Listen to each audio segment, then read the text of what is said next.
Hoy 20 de junio en Interfaz, la conciencia ecológica, un tema de importancia en las escuelas en la actualidad. Te contamos cómo se han implementado estos programas. La Dirección General de Educación Superior para Profesionales de la Educación nos presenta a Oliver Comacau, director de ESPI Orleans, que nos habla sobre la estancia de los jóvenes normalistas en Francia. La Secretaría de Educación Pública presentó los libros de texto gratuito del modelo educativo que se implementará el próximo ciclo escolar. Se abre la convocatoria para el Concurso Nacional de Dibujo Infantil 2018 Vamos a pintar un árbol, organizado por la CONAFO. Conoce las bases aquí en nuestro programa. Es miércoles de convivencia armónica con Trixia Valle, quien nos tiene interesantes temas. Ana Cristina Olvera, desde Palo Alto, California, nos tiene un recorrido en la planta central de energía de la Universidad de Stanford. Tenemos también la visita de Juan Ayala, secretario técnico de Programación Difusión Cultural de la Universidad Nacional Autónoma de México, con quien hablaremos de la difusión cultural de la UNAM. En los deportes te presentamos una entrevista con Manuel Merodio, secretario general del Consejo Nacional del Deporte de la Educación. Se inauguró la Expo de San Pedro a Francisco 2000 años de arte e historia desde el Vaticano para la Ciudad de México. Y Benjamín Aparicio nos presenta una joya más de la cultura de nuestro país en su sección México es tu museo. Prepárate para recibir hora y media de información educativa aquí en Interfaz. ¡Comenzamos! Así es, muy buenos días, es un placer saludarlos como pudieron ver en este resumen de información que tendremos esta mañana de miércoles. Es muy completa, muy variada e iniciaremos hablando de un tema muy importante en nuestros tiempos que tiene que ver con la educación ambiental. Un proceso que debe de impactar directamente entre nuestros más jóvenes en pleno siglo XXI. La educación ambiental cobra mucha importancia y mucha relevancia.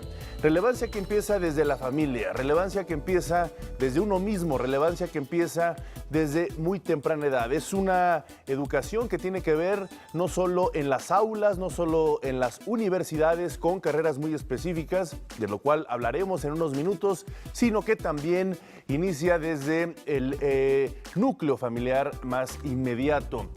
Saber tratar este tema es de mucha relevancia, no solo la educación debe servir para los jóvenes. Vamos a ver unas imágenes que muy probablemente usted ya las vio. Estas imágenes se dieron a conocer apenas ayer. Esto es en el Mundial de Rusia y vemos a los aficionados japoneses después del partido recoger la basura con una bolsa. Todos recogiendo la basura los japoneses, esto es una cosa increíble. Y nosotros los colombianos somos unos brutos que no nos damos cuenta que la disciplina, el orden, eso es lo que los hace a ellos mejor y mire, véalos aquí, mire. Esa es la enseñanza para nuestra vida, la enseñanza. Fue de tal impacto estas imágenes, la cultura, la idiosincrasia, la forma de ver y de actuar de los japoneses, a pesar de que seguramente contaban con servicios de limpieza, obviamente el estadio, pues ellos tomaron la iniciativa. Este fue un ejemplo de lo que es la educación ambiental de primera línea. Incluso el Papa Francisco tomó la decisión de tuitear este mismo video y reflejar la necesidad de la cultura y la educación ambiental, por supuesto en promoción a la ecología. Es importante que exista conciencia en los jóvenes, es importante que se promueva el interés en los jóvenes sobre la ecología y la importancia de nuestro medio ambiente. Es importante que los jóvenes sepan cuidar el planeta y que desde muy temprana edad ya tengan esta conciencia y noción. Los padres de familia podemos contribuir llevándolos a los acuarios, llevándolos a los museos donde precisamente reflejen la importancia de cuidar nuestro medio ambiente y nuestro entorno del planeta. Los estudios de limpieza cuando se van a las playas, los estudios de limpieza cuando se van a los bosques, también es muy importante saberlo reflejar desde temprana edad. Acompáñenos, estamos listos para iniciar y precisamente les tenemos información al respecto.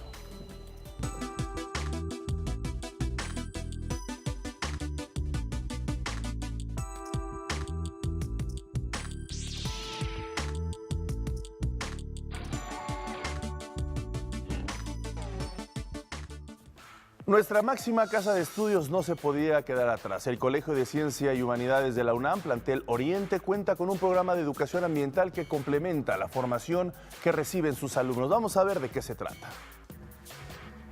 El Colegio de Ciencias y Humanidades de la UNAM, CCH Campus Oriente, concientiza a jóvenes en el cuidado del medio ambiente al mismo tiempo que reforesta el plantel.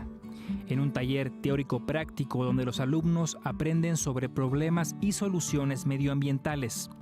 El proyecto, que surgió hace 13 años como una actividad extracurricular dirigida por la maestra Julieta Sierra y un grupo pequeño de estudiantes de bachillerato, hoy convoca a más de 300 jóvenes.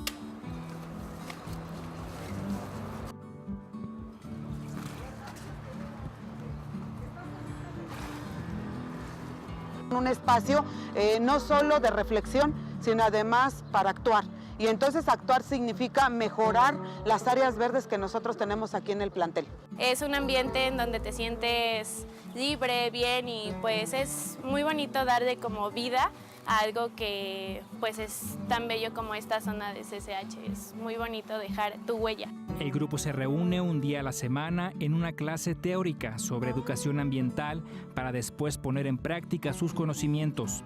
Los jóvenes realizan tareas de propagación y cultivo de plantas forestales, frutales y de ornato, con la intención de mejorar los espacios verdes de la escuela. Aquí se propagan, son producto de semillas que se producen aquí en el plantel. Tenemos árboles en desarrollo. Estos árboles, cuando alcanzan una altura aproximada de 1,20 o 1,5 metros, los sacamos a plantación a diferentes áreas del plantel. Cuentan con 2 viveros forestales, 2 invernaderos, una franja para producir composta y muros verdes. Toda la composta o los recursos que utilizamos son los que encontramos en la basura, o muchos compañeros o colegas del curso nos hacen favor que en una bolsita dejar ahí, aventar la basura aquí, ya cuando nosotros venimos al taller la agarramos y la plantamos. Los muros verdes, esta fue una técnica que la llevamos a cabo y pues hasta la fecha está dando frutos. Y también vimos temas ecotips, los ecotips y algunas distintas formas de plantación como la hidroponía. El taller ha logrado desarrollar en los jóvenes conciencia sobre la importancia del cuidado al medio ambiente, habilidades de reforestación y dinámicas de sana socialización.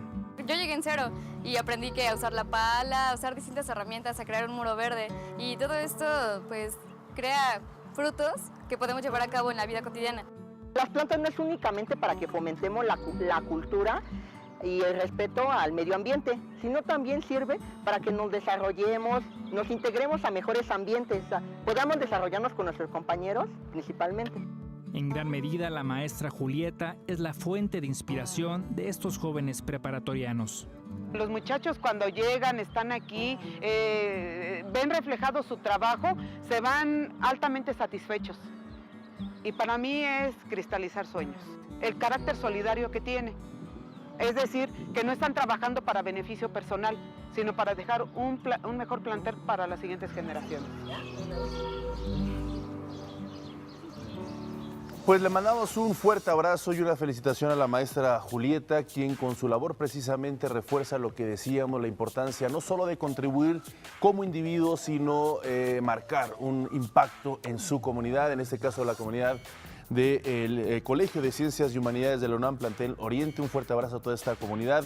Y es que muchas veces pensamos que cuidar la ecología es irse a los bosques, a los mares, a las playas, y no, también en las ciudades es muy importante contribuir con esta cultura de la ecología o cultura ambiental.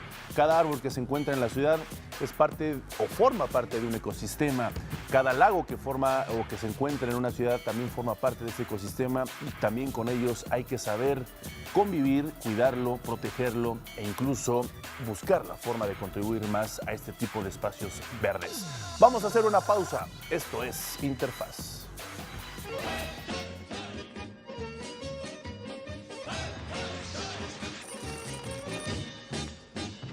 El 12 de abril de 1961, el ruso Yuri Gagarin se convirtió en el primer ser humano en viajar al espacio.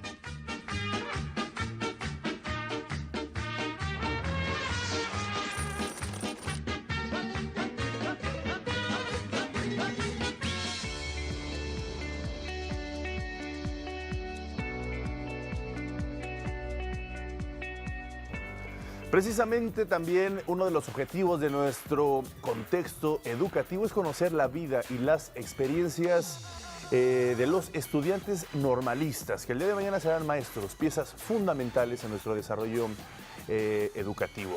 Esta es la intención que la de GESPE TV en cada cápsula nos comparte. Hoy veremos a Olivier Comacao, director de ESPE Orléans, que precisamente nos habla sobre la estancia de los jóvenes normalistas en Francia.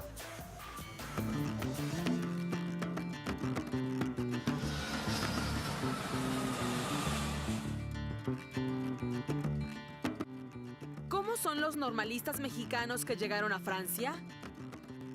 C'est un vrai plaisir de recevoir les étudiants mexicains, et d'autant que nous avons eu l'excellente surprise de voir des étudiants avec un excellent niveau en français, avec une soif d'apprendre, une curiosité qui faisait plaisir, un dynamisme dès leur arrivée, et voilà, un enthousiasme qui est communicatif et qui fait beaucoup de bien à tout le monde.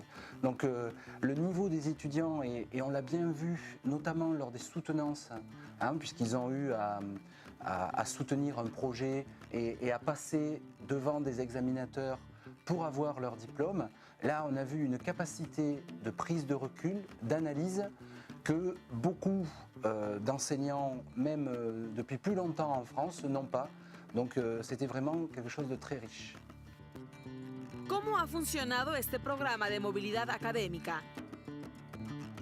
Alors cet échange s'est fait avec le réseau des SP dans un premier temps. Nous, on a participé avec l'ESP de Poitiers, puisqu'on fait partie du même regroupement universitaire.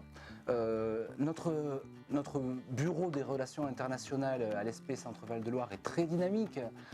Nina Hous, qui s'occupe des étudiants, qui vraiment leur propose des programmes à l'étranger très riches, a tout de suite sauté sur l'occasion pour participer à cet échange, donc avec l'échange pilote il y a 2 ans, et puis cette année pour 3 mois d'immersion.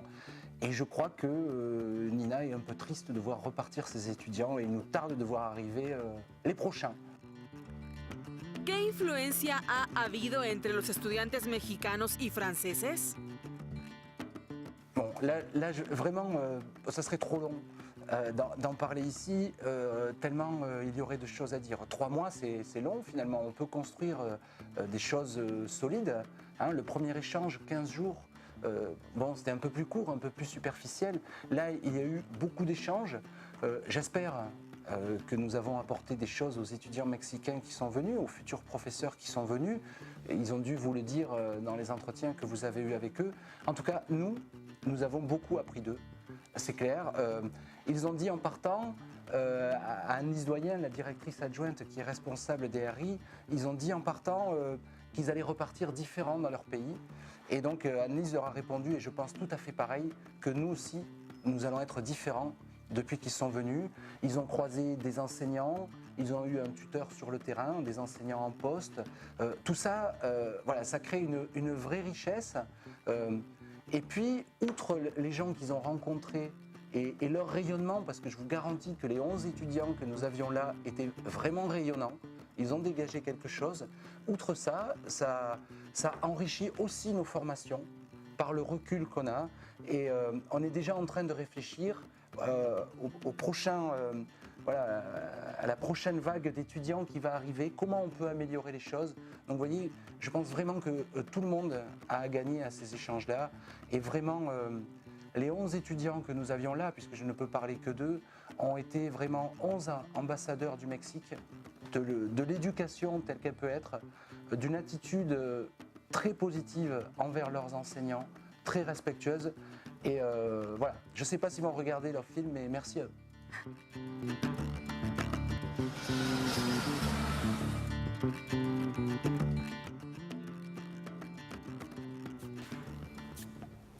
Pues qué importantes experiencias, sin duda, esta la de nuestros futuros maestros y la posibilidad de viajar, compartir otras culturas, otras formas de educación y, por supuesto, traernos estas experiencias a pues, los futuros jóvenes mexicanos. Vamos a otros asuntos, y es que el secretario de Educación Pública, Otto Granados Roldán, presentó los libros de texto gratuitos del nuevo modelo educativo que comenzarán a utilizarse ya a partir del próximo ciclo escolar. Los alumnos de preescolar, de primero y segundo grado de primaria, así como los de primero de secundaria, comenzarán el próximo ciclo escolar con libros y materiales acorde al modelo derivado de la reforma educativa. Este material incluye los contenidos clave que corresponden a cada grado, a fin de contribuir a una educación integral de los estudiantes. Durante la presentación, el secretario de Educación Pública, Otto Granados Roldán, señaló que se trata de libros y materiales renovados que potenciarán el proceso de aprendizaje. Se buscó que el diseño de los nuevos libros de texto sea moderno y visualmente atractivo, para que vaya en consonancia con el espíritu que condensa la propia reforma educativa. Se trata de un catálogo de 384 títulos que incluyen libros de texto, materiales didácticos, ejemplares de lectura, libros de inglés para secundaria, así como materiales para las familias y profesores. El subsecretario de Educación Básica, Javier Treviño Cantú, explicó que los aprendizajes clave se imparten en los 3 campos formativos que contempla la reforma educativa. Son los 3 pilares del nuevo currículum. La formación académica en primer lugar, el desarrollo personal y social de las niñas y niños, en segundo lugar, y la autonomía curricular. Los materiales están en armonía con los planes y programas de estudio para la educación básica y media superior, precisando la estructura y contenidos curriculares, así como principios pedagógicos de la educación, para dotar a niños y jóvenes de los conocimientos, habilidades y competencias para que puedan enfrentar los retos actuales. A la fecha se cuenta con un avance de 73% en la producción, y las autoridades confían que los libros se encuentren a más tardar el 20 de julio en los centros de distribución para que las autoridades estatales los distribuyan en todas las escuelas del país. Para tener una mejor coordinación y mucho más eficiente, hemos sostenido ya reuniones con los gobernadores y con los secretarios de educación estatales para recalcarles la importancia de que se preparen bien y de que tomen en cuenta los recursos logísticos y presupuestales que necesitan ellos para hacer una entrega de los libros eficiente, oportuna y ordenada. A lo largo y ancho del territorio nacional se entregarán 212 millones de libros que beneficiarán a 26.2 millones de alumnos y 1.5 millones de docentes. Pues ahí está, estaremos a la espera de estos nuevos libros de texto gratuitos, por supuesto, modernizados con una mejor estructura para lo que es el modelo educativo. Vamos a hacer una pausa, regresamos con nuestra primera entrevista en Interfaz.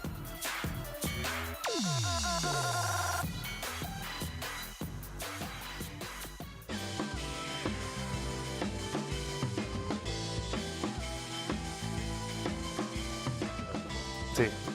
Tenemos una muy interesante entrevista. Se encuentra en el estudio el ingeniero Gustavo López Mendoza, él es gerente estatal de la Ciudad de México de la Comisión Nacional Forestal, con quien precisamente hablaremos del concurso de dibujo infantil Vamos a pintar un árbol 2018, y eso tiene mucho que ver en cómo iniciamos este espacio el día de hoy de Interfaz, hablando de la importancia de la educación ambiental, de la educación o la concientización en lo que es nuestro planeta, nuestra ecología.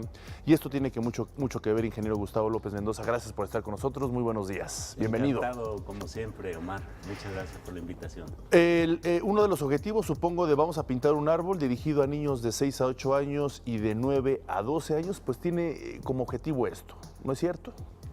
Sin duda, porque cada uno de los árboles que existen en el planeta tienen una función específica y diferente.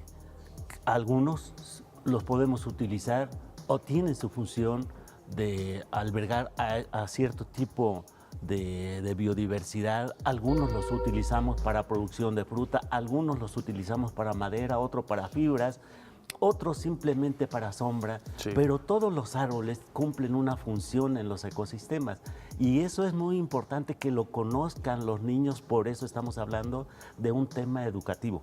Claro. Y ahí es donde se invita a los niños que hagan una investigación para que desde muy chicos aprendan a distinguir qué función tiene cada uno de los árboles en el ecosistema.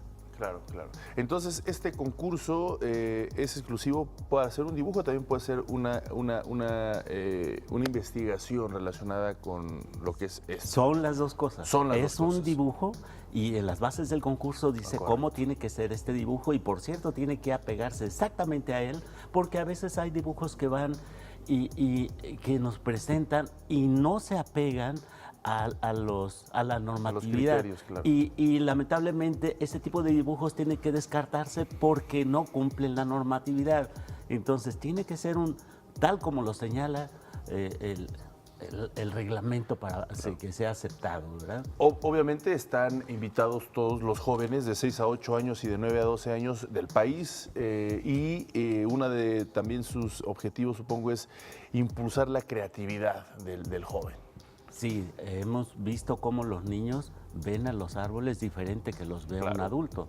Y entonces eso es muy importante. Incluso a veces hasta la realidad, ¿no? Entra la imaginación del joven y eso es muy importante.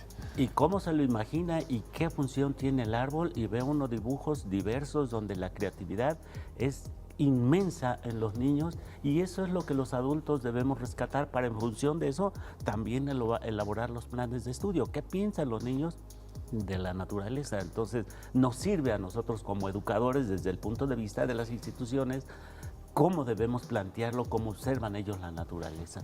Es muy importante esto que nos comentaba para conocer todos los requisitos, los lineamientos para poder participar. Hay que visitar la página de internet, ¿no? que la ponemos precisamente ahora en pantalla, www.conafor.gov.mx, pero a grosso modo, para que la gente entienda un poco, por ejemplo, el dibujo tiene que ser en un tamaño de hoja cartulina. Cartulina. Sí, es una cartulina. Esta cartulina tiene que ser, puede ser con crayón, puede ser con tinta, puede ser cualquier tipo de expresión del niño lo puede utilizar. Lo que sí no puede hacer es poner plumas o poner algodón o cualquier cosa sobre la pintura, sino todo es exactamente con crayón o con la pintura que sea, pero una acuarela, por supuesto, con lo puede lápices hacer. de colores, sí, etcétera, sí, cualquier tipo, pero que no se permiten relieves, por ejemplo. Exacto, es muy bien expresado, ningún tipo de relieve que no sea exactamente la expresión de la pintura como la expresa el niño. Correcto, eso es también muy interesante. Bueno, este concurso ya ha tenido pues participaciones, tuvo en 2017 una participación histórica al recibir 45,883 propuestas. O sea, realmente la gente se involucra, eso es una buena noticia. Es una buena noticia, este es un programa que tiene ya 17 años y va en ascenso, efectivamente.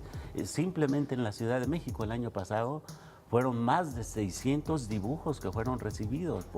Hasta la última hora del día 31 de agosto estábamos recibiendo dibujos. Entonces hay realmente una gran participación de los niños, y es importante mencionar que en todas las gerencias de las 32 estados de la República Mexicana, ahí se aceptan las presentaciones de todos los niños. Correcto, entonces este dibujo debe ir acompañado con un texto que cuente una historia sobre la relación de dicha especie forestal con la comunidad, ¿no? También abren esta reflexión, esta cultura, esta educación del joven. Si te fijas, entonces es un dibujo, pero no solo es un dibujo. Claro. Si él va a pintar una jacaranda, nos debe decir de dónde es originaria, qué función tiene en el ecosistema, para qué sirve, y entonces eso le abre a él la oportunidad de hacer una investigación sobre ese árbol que está pintando. Qué interesante. Los premios, ¿cuáles son los premios, ingeniero? Los premios tienen diferentes montos, sin embargo, eso no está permitido que nosotros lo podamos mencionar. Correcto. Por la época. Entiendo. Sí, pero sí tienen una razón. premiación cada una de las categorías. Primero se premia a nivel estatal y los 3 primeros mejores dibujos se mandan a un concurso nacional, y allá también tienen oportunidad de ganar. Aquí en la Ciudad de México hemos tenido oportunidad ya de ganar varios premios nacionales y segundos y terceros lugares, lo cual pues nos da mucho gusto. Correcto, ¿no? Qué bueno que aclara y tiene toda la razón.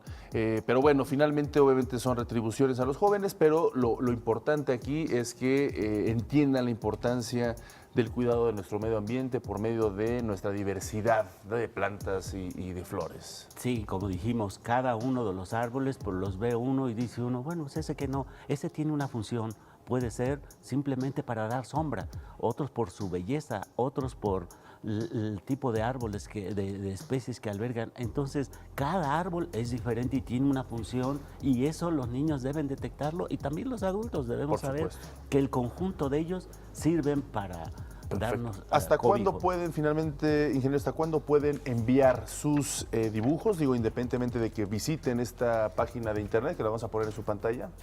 El día 31 de agosto a las 6 de la tarde recibimos el último. Después de ahí la norma dice que no. Y por experiencia sabemos que la última hora se agolpan a llevarlos. Ojalá desde ahorita empiecen a llevar. Ya que empiecen a practicarlo. Muchísimas gracias, ingeniero Gustavo López Mendoza, gerente estatal de la Ciudad de México de la CONAFOR. Gracias por compartirnos este importante concurso. Gracias. Encantado. Muchas gracias. Gracias, Omar. Una pausa, regresamos. Esto es Interfaz.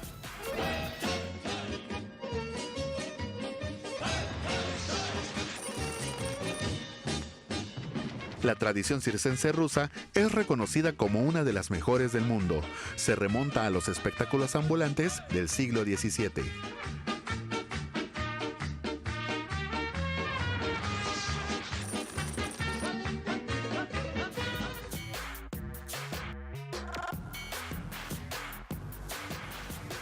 Y como ya lo saben, Ana Cristina Olvera, nuestra queridísima pues conductora de este espacio también, se encuentra ya en San Francisco en el contexto de este taller de periodismo Jack F. Illy, de periodismo científico. Ana Cristina, muy buenos días, es un placer saludarte.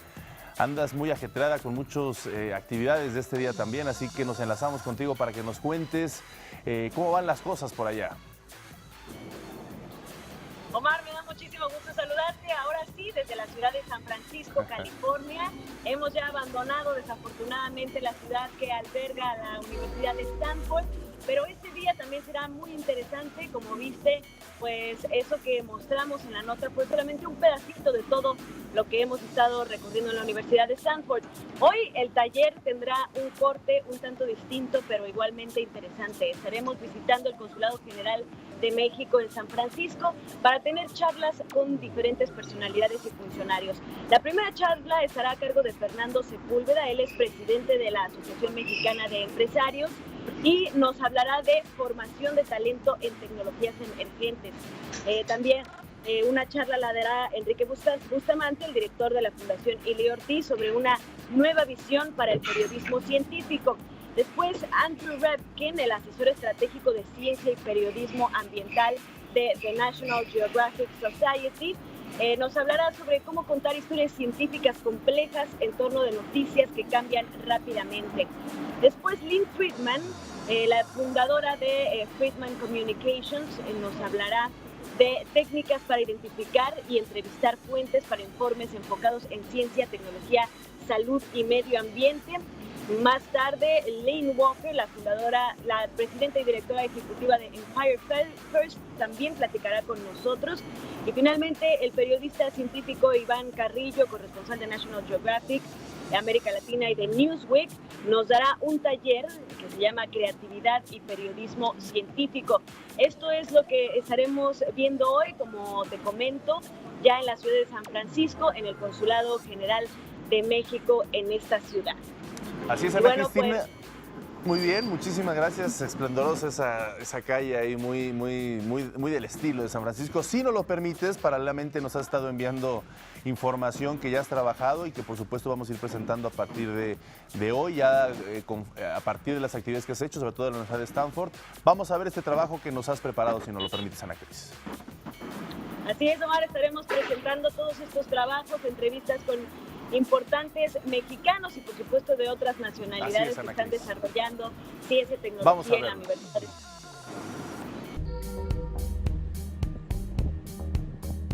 Amigos de la Agencia Informativa de Educación de México, seguimos en Palo Alto, California, en la Universidad de Stanford y estamos a punto de hacer un recorrido por el Central Energy Facility, uno de los laboratorios más importantes de esta universidad, que dicen pues es la que ha sido el lugar de donde salió todo el famoso Silicon Valley o Valle del Silicio, el área donde se concentra la mayor cantidad de empresas tecnológicas y pues de más alto alcance del mundo, así que vayamos a conocerlo, acompáñenme.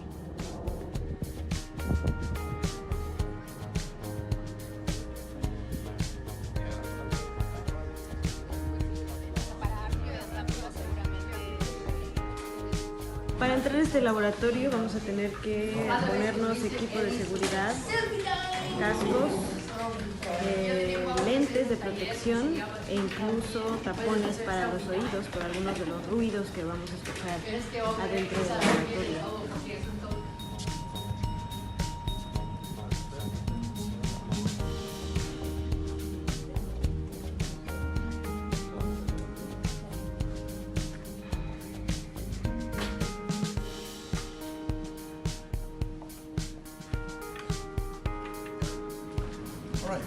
Ready to begin? Yes. Okay, so welcome to Stanford Central Energy Facility. What we do here is provide all the utility services to the campus, including electricity, chilled water, and hot water. So for the campus power, and then for the building climate control, for the environmental climate control services. So this facility has been here about 3.5 years. We've been in operation. It's new. It's considered a state-of-the-art facility as far as district heating and cooling facility. We do provide services to about 250 to 300 of the buildings on the campus, all of the major buildings. We also have a small process steam plant down the road, which provides steam to some of the School of Medicine buildings. They needed hotter temperatures than what we could provide with the hot water, so we have a small separate facility for them, which we operate from here also. So let me talk a little bit about the facility itself. Again, this is the control room, so this is where in this case, Eric is our shift supervisor today. He has overall responsibility of what happens in the plant today. The plant looks something like this. We have, and this is the kind of the heart or the key to the plant. We have 3 large heat recovery chillers, so that service the plant, and then we have 4 conventional chillers, and we have 3 hot water generators. A hot water generator is similar to a boiler, except it doesn't quite boil the water, it just brings it up to just below the boiling temperature. And this is how we provide the services. And normally you use a cooling tower or some other mechanism like that, and the heat is wasted to the atmosphere. And it's not as efficient as it could be, but it's the way things have been done for forever.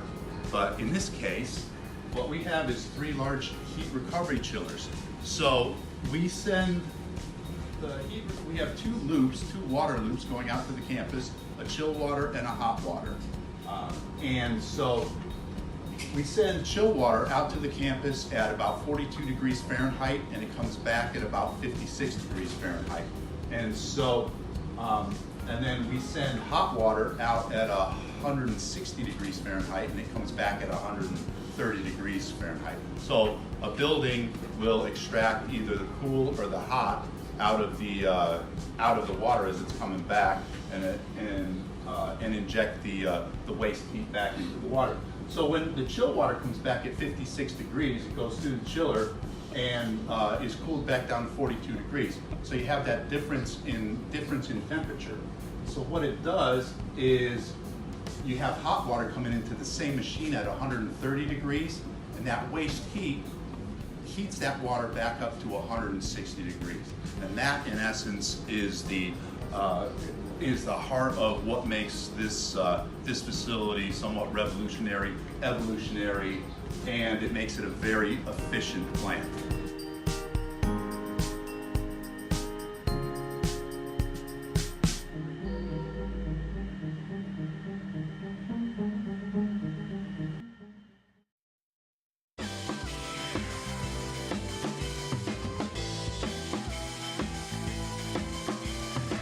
Y es un gusto darle la bienvenida nuevamente después de algunas semanas ausentes aquí. Trixia Valle, muy buenos días, gracias por estar con nosotros y por fin vamos a poder hablar de un libro que pues ha generado bastante reacciones positivas en nuestra sociedad, en México por supuesto. Un libro que escribiste junto con Laura G, Mamás Millennial. Muy buenos días, gracias por estar con nosotros. Al contrario, Omar, muchas gracias. Y bueno, pues sí, ya también extrañándolos, la verdad es que estuvo largo la ausencia, pero bueno, pues la verdad es que muy contentas porque este libro, más que ser un tema de imponer filosofías, creencias o criterios, es un libro que invita a las mamás a hacer una autorreflexión porque es un libro interactivo, Omar. Claro. Está padrísimo. Sí, es lo que estábamos platicando, que además es un libro que las mamás y los hijos pueden empezar a trabajar, ¿no? A interpretar y por supuesto a fortalecer la convivencia entre las dos partes. Y es más, es dejar un legado el día de mañana para que tus hijos, tú por ejemplo, yo te invito a que lo llenes como papá millennial también. Y que, oye, exacto, ¿aplica para los papás millennials o no? Por supuesto, porque de hecho queremos hacer la versión papás millennial hablando de anécdotas de los papás, de cómo, por ejemplo, no, pues el primer día que hice coletas o el primer día que me fui con los niños al súper solo, ese tipo de cosas, la verdad, lo queremos hacer, pero bueno, esa es otra parte. Y el tema es que se vuelve un legado para los hijos en donde tú anotas cuándo dejó el pañal, cómo le hiciste el primer día que fue a la escuela, cómo le ponías límites. Y entonces vienen preguntas y respuestas, 100 en total, que son las 100 preguntas que una mamá millennial debe de hacerse en estos días.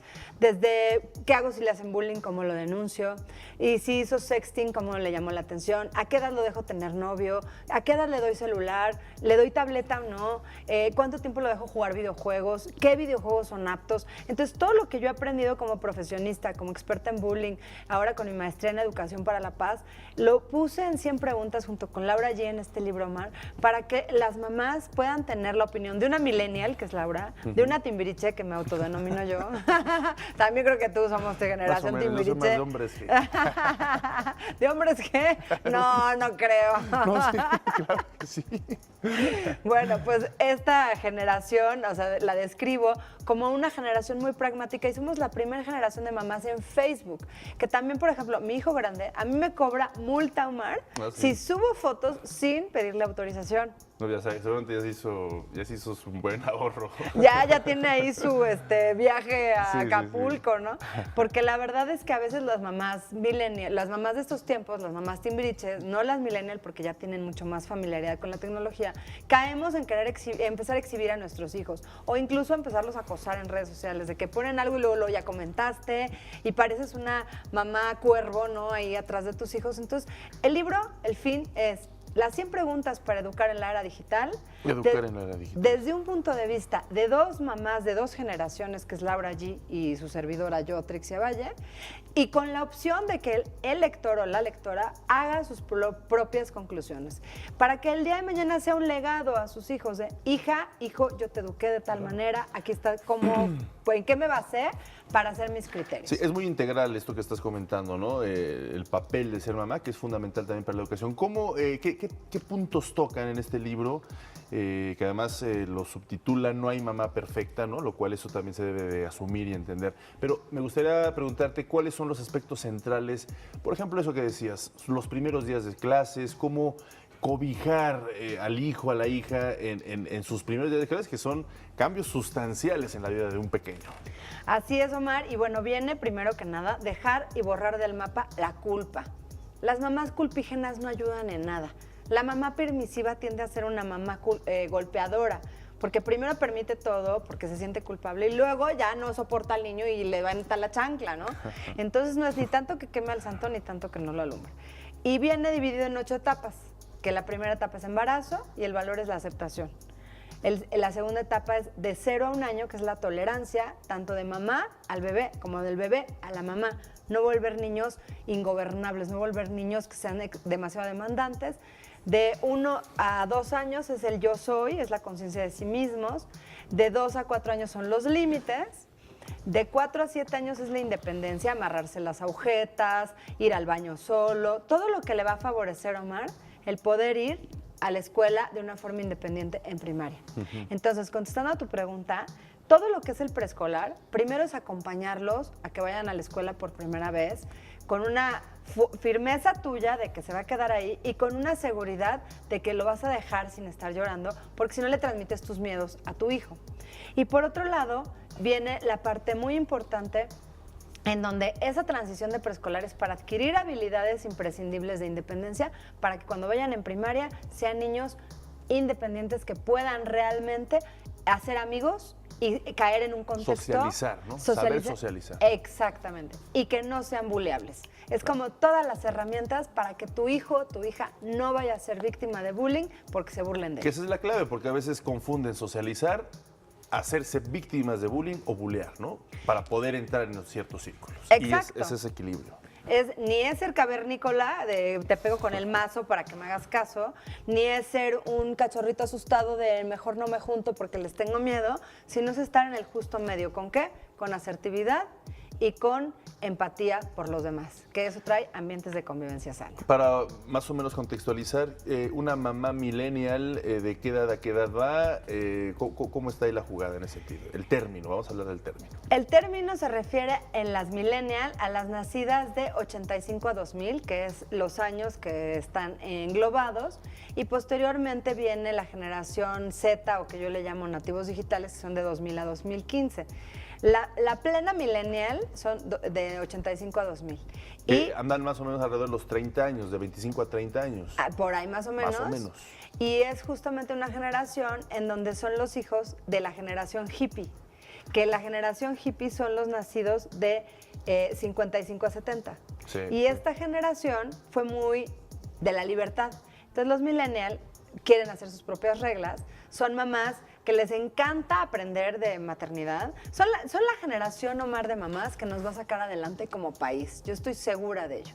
Nada más hay que encauzarlas, porque como están buscando su propia receta de crianza, de repente van al cafecito, no, nada con gluten, tiran todo el gluten. No, ahora todo con apego y traen al niño. Ahora no, sin apego. Entonces, es crear una línea que sea basada en ellas mismas para que puedan educar niños para este siglo, que necesitamos niños fuertes con buenas herramientas emocionales y adaptables a la sociedad. Muy bien, Trixia Valle, Mamás Millennial, vamos a leerlo. Muchísimas gracias por compartírnoslo. Pues que sigan escribiendo, estaremos esperando con mucha ansia el papá Millennial. Padrísimo, Mari, te invitamos Gracias. a escribir este. Por supuesto, yo encantado me meteré de lleno. Gracias, Trixia, por estar con nosotros esta mañana. Gracias. Una pausa, regresamos. Esto es Interfaz.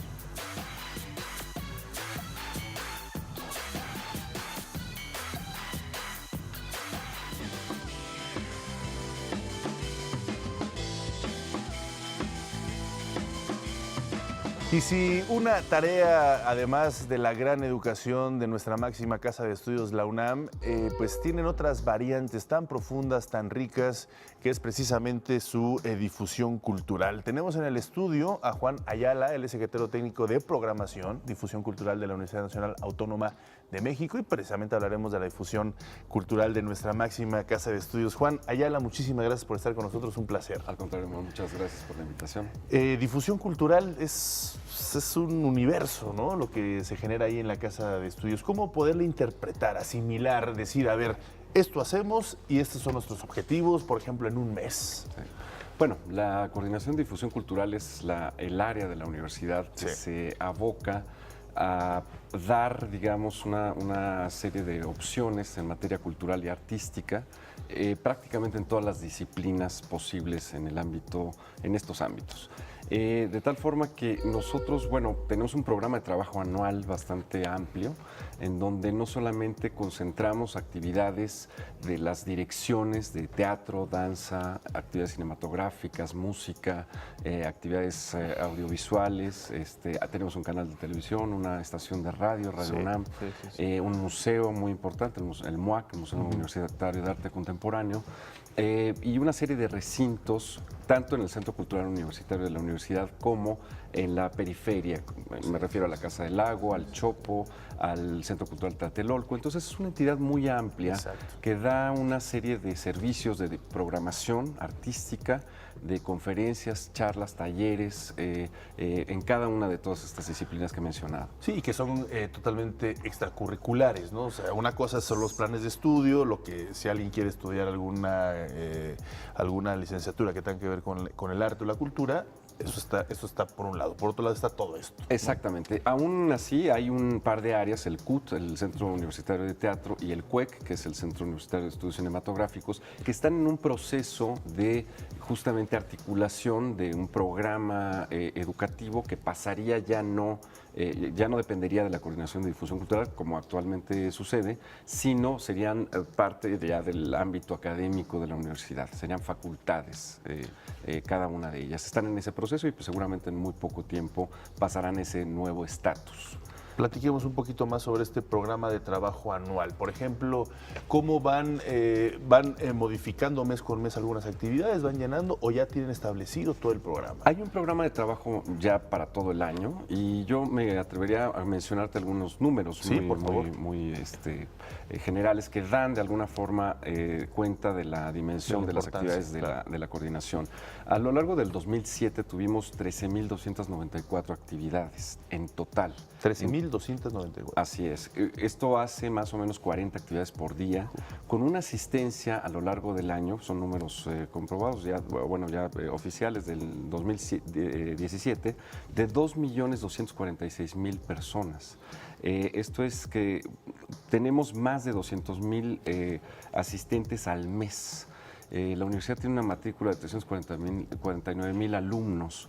Y bueno, nuestro público no solamente son los alumnos de la universidad, sino son público pues muy diverso, que gusta de la Orquesta Sinfónica como la UFUNAM. Tenemos varios grupos artísticos en la universidad.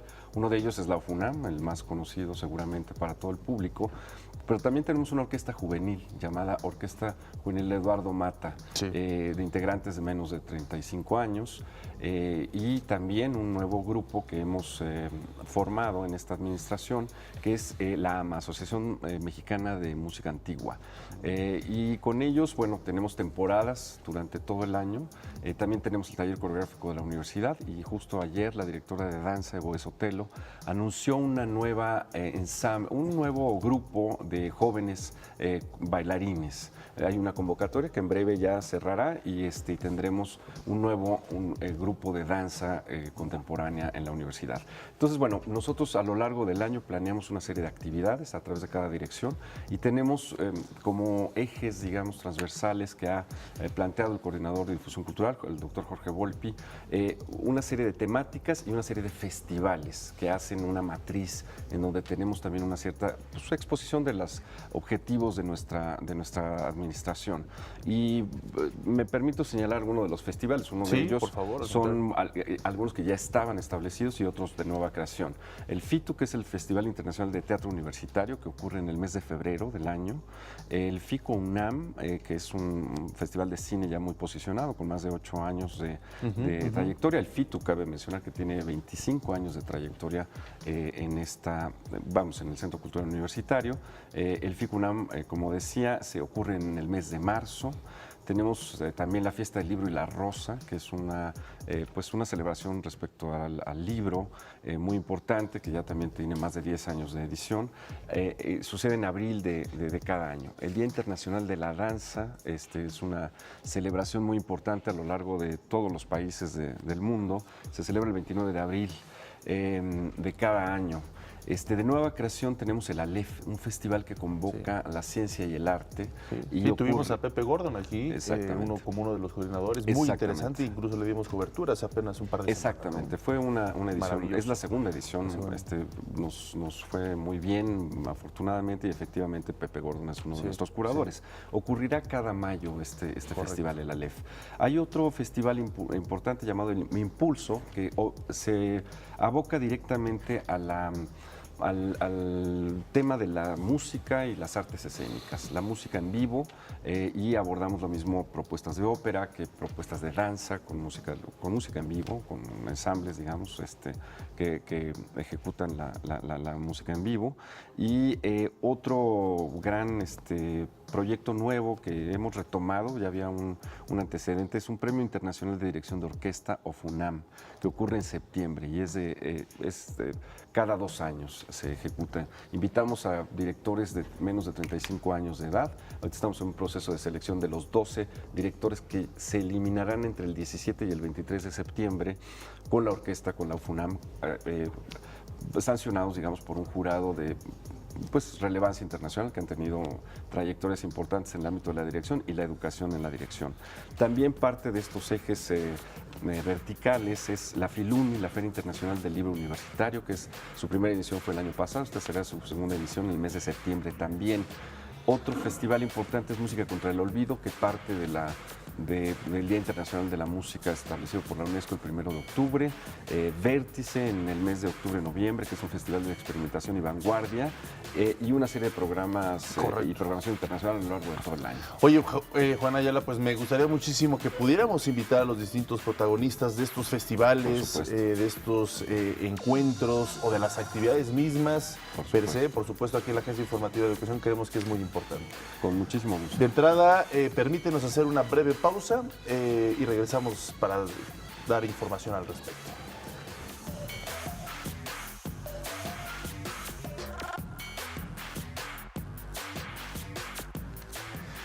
Gracias por continuar en Interfaz. Estamos con Juan Ayala, secretario técnico de Planeación y Programación, Difusión Cultural de la UNAM. Pues es espectacular, gran tarea la que están realizando en esta difusión de la UNAM, difusión cultural de la UNAM. ¿Dónde puede revisar las personas todo este gran mosaico de actividades que ustedes están gestionando? Festivales, fechas, dónde comprar boletos, si son gratuitos, si son, en fin, todo este amasijo de información tan relevante. Toda la información se encuentra en nuestra página de internet, www.culturaunam.mx. Ahí encuentran toda la programación, la cartelera semana a semana, y ahí mismo pueden encontrar los enlaces para comprar boletos. Hay muchas actividades evidentemente de carácter gratuito, pero las que son de costos, que además son costos muy accesibles, y hay descuentos con credencial de estudiante y de profesores, en la página lo pueden encontrar, y ahí hay un botón que los redirecciona a la compra de boletos en el caso de aquellas actividades que lo tengan. Perfecto, Juan, y bueno, pues el compromiso, Juan Ayala, de que pues invitemos desde la trinchera y la coordinación que ustedes generan, y nosotros, la Agencia Informativa de Educación, para invitar precisamente a todas las personalidades que hacen posible, además de ustedes, de forma ya especializada, los festivales, las actividades, los eventos, en fin. Con muchísimo gusto, aquí estaremos cotidianamente con ustedes y le agradecemos mucho la invitación. No, al contrario, es un placer, esta es su casa. Muchísimas gracias por acompañarnos en el estudio, seguramente estaremos hablando.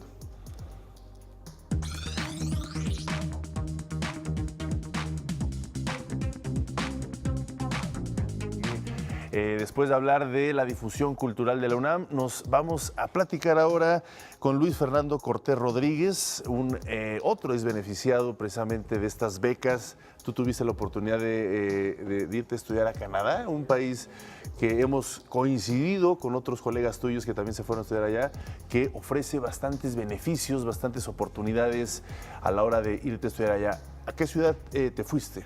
Muy buenos días. Buenos días. Estuve en Peterborough. Está a 2 horas de Toronto. Y antes de empezar a platicar de cómo fue tu experiencia en esta ciudad, me gustaría preguntarte, ¿por qué te fuiste tú? ¿Qué requisitos sí obtuviste a diferencia de otros jóvenes? Porque tengo entendido que son muy demandadas este tipo de becas. Sí, pues el promedio es una cosa importante. ¿Qué promedio tenías y cuál pedían? El que piden es a partir de 8.5. 8.5. Ajá. Y bueno, el proceso la verdad es que fue muy rápido. De repente un lunes en la noche la encargada de becas me dice, ¿sabes qué? Salió la convocatoria, necesitas mañana traer papeles, el miércoles presentar un examen y el jueves tener todos los requisitos. ¿Ese examen tenía que ver con tu inglés, con tu nivel de inglés? Sí. Afortunadamente, para algunos bajaron el nivel que generalmente piden un rango de B1, B2, y esta vez, no sé, un programa express en el que pidieron A1, que era el nivel básico de inglés, y bueno, presentamos los papeles y tuvimos... ¿Pedían alguna carta de recomendación o alguna carta de motivos donde tú explicaras por qué querías tú acceder a esta beca? Sí, carta de motivos que bueno, se entrega en este caso a la Escuela Superior de Educación Física, que es de donde yo vengo. Okay. Y bueno, junto con requisitos, el pasaporte, tenerlo a la mano siempre es indispensable. Fueron los principales documentos.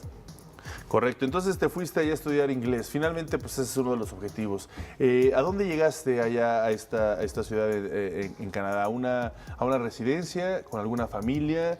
¿Y a dónde te fuiste? Bueno. Es Peterborough, Trent University. Y sí fue un programa de familias, de homestay. ¿Y qué tal? ¿Cómo fue ese primer choque? Porque a lo mejor las personas, pues sí es los estudiantes que están viendo y de repente dicen, a ver, irnos a estudiar con una familia genera un poco de sensaciones encontradas, ¿no? De repente dormir en una casa ajena, no saber cuál va a ser tu cuarto, cómo va a ser tu convivio, con qué tipo de personas, en fin, ¿cómo fue ese momento? Sí, no, agradecido más bien porque Susan y Greg fueron mis padres adoptivos allá en Canadá y la verdad es que nos abrieron las puertas de su casa, claro. Prácticamente como si estuviera en mi casa. Claro, claro. Tanto en trato, tanto en atenciones, la plática cotidiana, siempre fue una inserción muy padre, muy bonita. Un gran avance, qué bueno, me imagino que... ¿Cuándo regresaste? ¿Cuándo fue esa experiencia académica? Sí, el periodo fue de octubre a noviembre. Completa, fueron 8 semanas. Del 2017. 2017. ¿Y mantienes comunicación con tus padres adoptivos, con Greg? Afortunadamente, vía Facebook, es la más... Se siguen ahí comunicando. Sí, cómo van, cómo están, lo normal, lo básico. Pues ya para que les hagas la invitación para que vengan a México, a ver cuando te claro, vuelves... Sí, ellos me dejaron las puertas abiertas de su casa y lo mismo. Claro. Es que creo, me gusta hablar sobre esto porque creo que es una de las grandes riquezas de una beca, ¿no? Además de lo académico, la parte personal, convivir con otra cultura, otra familia. ¿Ellos eran 100% canadienses? Sí. Sí, bueno, nosotros, por ejemplo, yo estudio para ser maestro de educación física y pues trabajamos con personas, no es algo administrativo, entonces esta parte de esta movilidad enriquece mucho esa labor, ese trato con otras personas y bueno, en este caso otra cultura, primer mundo, por ejemplo. Sí, sin duda alguna. ¿Y cómo fue tu experiencia académica? Platícanos un poco de esa, para entendernos, cómo eran las aulas, ¿estudiabas con puros mexicanos o también habían extranjeros? Todo era en inglés, supongo. Sí, todo en inglés. Bueno, en inglés, en mandarín y en español. Porque éramos 5 mexicanos y 5 chinos. Entonces el salón pues de repente se volvía multicultural 100% porque las clases eran todo en inglés. ¿Se hicieron amigos los mexicanos y los chinos o cada quien en su trinchera? Sí, es complicado la relación, pero sí, finalmente la convivencia te hace que te relaciones de manera personal. Y bueno, también las aulas en las que estuvimos tienen todo lo que se requiera. Toda la tecnología, sí, ¿no? O sea, pizarrones de blancos y verdes, con gis y con plumón. Y aparte, pues la televisión, la pantalla, la computadora, todo disponible. Claro, claro. Oye, pues sin duda alguna una experiencia muy interesante. ¿Qué les dices rápido a los jóvenes que están pensando que a lo mejor de repente les entra un poquito de miedo de decir no, yo no quiero viajar, yo no quiero enfrentarme a otro idioma, a otra cultura, etcétera? Pues creo que como normalistas tenemos la obligación de salir de nuestra zona de confort. Pensamos que solamente la educación básica es nuestro campo laboral y creo que con este tipo de becas, de programas, tenemos una apertura para ampliar nuestro campo de acción. Bueno, pues muchísimas gracias, Luis Fernando Cortés Rodríguez, por hacernos partícipe de esta riquísima experiencia. Felicidades, ojalá que tengas más oportunidades de viajar, de tener más becas y bueno, pues un abrazo a ti y a toda tu comunidad de tu escuela. Gracias por acompañarnos en Interfaz. Gracias.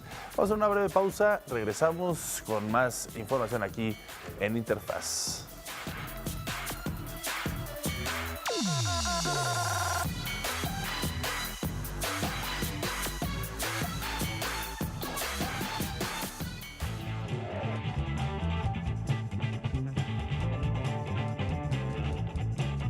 Continuamos con más temas en Interfaz y siempre lo decimos, la educación también es deporte y el deporte también es educación. Este complemento, lo decíamos con nuestro siguiente invitado, integral, el generar estas dos partes del desarrollo de un joven. Así que le damos la bienvenida a Manuel Merodio, secretario general del Consejo Nacional del Deporte de la Educación. Manuel, gracias por estar con nosotros, es un placer saludarte. Muchas gracias, Omar, por invitarme. Al contrario, bienvenido. Doctor, Gran bienvenido. papel que están haciendo y por supuesto a nuestro especialista en deportes de la Agencia Informativa de Educación, Lalo Gaitán. Lalo, muy buenos días, gracias por estar con nosotros. Omar, qué gusto estar contigo. De un tema muy importante. Así es, con nuestros amigos de Interfaz y Televisión Educativa. Doctor, bienvenido. Muchísimas gracias por aceptar esta invitación para platicar acerca del deporte universitario en un momento cumbre, porque el deporte universitario en México está verdaderamente en un top, ¿no? Vivimos una Universidad 2018 en la Autónoma del Estado de México bastante buena, en la que hubo una gran congregación de atletas de todo el país. Pero bueno, al parecer México está en un momento histórico porque vienen los Juegos Panamericanos Universitarios, ¿no? Un momento como nunca se ha vivido en México. Que son los primeros Juegos Panamericanos, ¿no? Universitarios. Sí, son los primeros Juegos Panamericanos Universitarios que se desarrollan exactamente en una sola sede, ¿no? Que es Sao Paulo, en Brasil. Llevamos una delegación de 169 personas a competir allá esperando los mejores resultados, ¿no? Es una competencia muy fuerte porque confirma Canadá, confirma Estados Unidos participación. Entonces, pues vamos a, más que nada, dar lo mejor de cada uno de los atletas, ¿no? En esa competencia. A diferencia de los Juegos Panamericanos tradicionales, esto quiere decir que la selección de atletas son siempre en la franja de universitarios. O sea, son jóvenes que están estudiando y que tienen algún, pues, por supuesto, talento y alguna competitividad importante. Sí, no, son atletas que tienen un doble esfuerzo, el estudiar y terminar de estudiar y luego irte a entrenar. Son atletas universitarios que incluso muchos de ellos participan en alto rendimiento. Las universidades somos un gran aporte al alto rendimiento del país. Entonces, muchos que a lo mejor no van a centroamericanos van con otros a panamericanos universitarios. Claro. Muchos velocistas, por ejemplo. Tocando el tema justamente del deporte universitario en el estricto sentido, ¿no? Ser un deportista, pero que esté estudiando en la universidad. Parece que hay algunas voces de molestia por la mano dura que pone el Consejo Nacional del Deporte de la Educación, porque justamente cierran las llaves, ¿no? De decir, es que si no estás estudiando, si no formas parte de la plantilla de estudiantes, no puedes estar en los deportes. Y el CONDE está poniendo mano dura. Sí, este año se empezó una campaña de revisar a todos los atletas estudiantes que pertenecen al Consejo. Por ahí salieron muchas irregularidades. Y hay voces en contra, como todo, ¿no? Cuando uno trata de hacer bien las cosas y trabajar bajo reglamento y estatuto, hay voces en contra que esperemos acepten la buena crítica, ¿no? Mejoren sus procesos de selección, no participen ilegalmente porque a final de cuentas somos universitarios y qué educación le estás enseñando al universitario a participar ilegalmente, ¿no? Somos profesionales, somos profesionistas, somos universitarios, además de que muestras un piso parejo para todos para que compitan en igualdad de circunstancias, ¿no? La universidad pasada nacional en el 2018, esa universidad fue la más competitiva y la más transparente de la historia del país. No, y lo que decías, Manuel Merodio, antes de entrar al aire, una formación integral del individuo, de los jóvenes, hombres y mujeres, independientemente de lo que logren, de sus alcances, pero siempre tener una educación muy bien fortalecida, muy bien proyectada. Esta selección para los Juegos Panamericanos Universitarios en Sao Paulo, ¿cómo se hace? Es decir, va a ir gente de la UNAM, del Poli, del TEC de Monterrey, sí, nosotros tenemos. ¿Cómo se logra? Nosotros tenemos alrededor de 320 universidades afiliadas al Consejo. Correcto. Todas esas universidades, bueno, durante los procesos de etapas estatales, etapas regionales y la propia Universidad Nacional que se van a cabo este semestre, de ahí se seleccionan los atletas que van, ¿no? Tenemos alrededor, distribuidos en todo el país, los 169 atletas que vamos a llevar. En la Universidad Nacional tuvimos los entrenadores para que vieran a los atletas probables para participar, y en algunas regionales, algunos estatales, hay muchos atletas muy buenos que no pasan las etapas, pero que son muy buenos, ¿no? Entonces el Consejo está abierto a seleccionar a todos esos atletas, ¿no? Inclusive en básquetbol hay atletas que juegan, son mexicanos que juegan en Estados Unidos y son elegibles para competir con nosotros. en cualquier deporte, ¿no? Siempre y cuando sean mejor que los que están en el país. Claro, por supuesto, pero siguen siendo mexicanos. Sí, claro. ¿no? Sí, es una característica. ¿Y cómo está conformada la delegación? ¿Cuántos atletas son? ¿Cuál es la universidad que tiene mayor representación? ¿Y cuándo viajan a Sao Paulo, doctor? Y perdón, rapidísimo, son públicas y privadas. ¿verdad? Públicas y privadas, correcto. tecnológicos regionales, normales. Correcto. Todas esas universidades que congrega el Consejo, ¿no? Vamos a Sao Paulo, bueno, hay diferencias, hay unas salidas el 17, otras el 20, otras el 21, conforme vaya haciendo el deporte que se va a participar. Bueno, universidades que aportan muchos atletas, por la Universidad Autónoma de Nuevo León, la Universidad Autónoma de Sinaloa, la Universidad Autónoma de Chihuahua, TEC de Monterrey, UNAM, en algunos aspectos, ¿no? Ahorita el Estado de México, porque ahora el fútbol, la universidad que gana, la Universidad Nacional, va y representa a la universidad y a México en Brasil, la universidad que gana, en fútbol nada más específicamente, porque hay un mundial universitario que se va a hacer en China, que ganando en Brasil, pues la Federación Internacional Universitaria del Deporte paga todo eso. Antes de trasladar, creo que vale la pena mencionar a partir del buen trabajo que está haciendo en el Consejo Nacional del Deporte, la Educación y las distintas instituciones, cómo han ascendido de escalafón, ¿no? En la representatividad de algunos países. Ahora México está en lugar 13 y hace poco, bueno, hace algún tiempo estaba en el 44, me decías. Sí, estamos en el lugar ahí 43-44, empatados. Ahora con las selecciones aquí hacemos que todos pueden hacer una selección, no el que gana va, sino hacen todos una selección. Y bueno, con el apoyo de CONADE, con el apoyo de la NUYES, con el apoyo de CEP, trabajando todos en conjunto. Siempre he dicho que el comisionado ahorita, Alfredo Castillo, es el que más ha apoyado el deporte universitario, por eso son estos resultados en el país, ¿no? Que más ha apoyado entre todos los que han estado en la CONADE, es el que más le ha invertido. Sé que hablar de medallas, pues siempre es lo que es más atractivo, ¿no? El compromiso de decir cuántas medallas se van a traer. Un estimado, ¿cuántos atletas son en total? ¿Y cuál es el objetivo, o más o menos para lo que apunta la delegación mexicana? Hoy reducimos a la gente de pantalón largo, vamos alrededor de 138 atletas, ¿no? Y en la delegación de 169 pues van 10 doctores, van nosotros como Conde.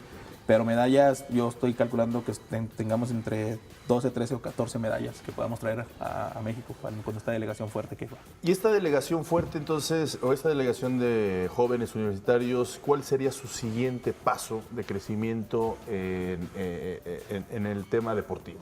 Bueno, cuando se compite en un rango internacional, muchos atletas salen a relucir y son propensos a que sean seleccionados ya para un ciclo olímpico, para representarnos ahí, pero esta etapa que nosotros vamos a agarrar ahorita nos sirve para la próxima Universidad Mundial, que es en Nápoles, 2019, que presenta un cambio generacional, ¿no? Los atletas que ganaron ahorita medallas con nosotros en Taipei, ya muchos salen, ¿no? Porque es un recorte de edad. Ahora FISU ya maneja entre Danos 18 y 24. un segundito, Manuel. Sí, Manuel Merodio, vamos a hacer una pausa y regresamos para seguir platicando de este importante tema.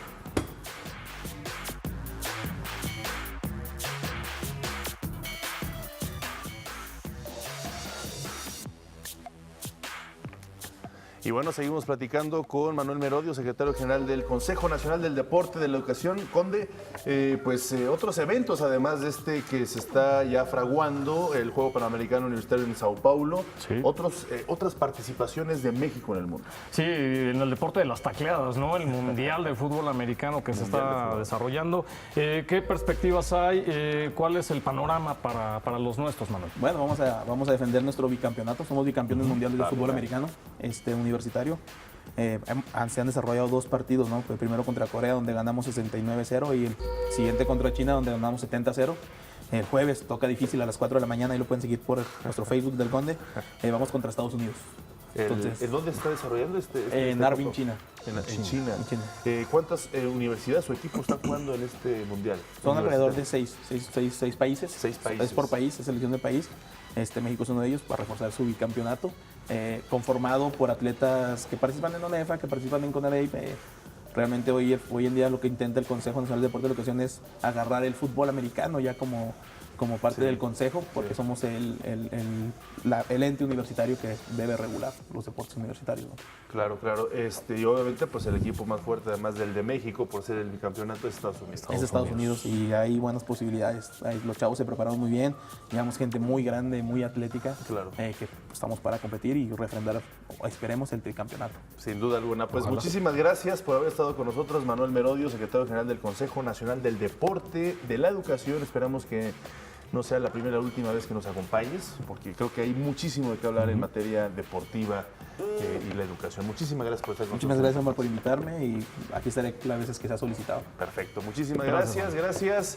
Y del deporte nos vamos a la cultura, una exposición que vale muchísimo la pena visitar, y es que más de 180 piezas del Vaticano llegaron a México en la Expo de San Pedro a San Francisco, 2000 años de arte e historia. Grandes pintores, en serio, muy recomendable. Difícil que salga de la Santa Sede, así que México la albergará, así que vayan a verla, se la recomiendo muchísimo. Como les decía, varias de los grandes obras maestras salen por primera vez de la Santa Sede para poder ser visitadas en nuestro país. Mildred Martínez, generadora de información de la Agencia Informativa de Educación, estuvo en la inauguración y nos preparó este reportaje.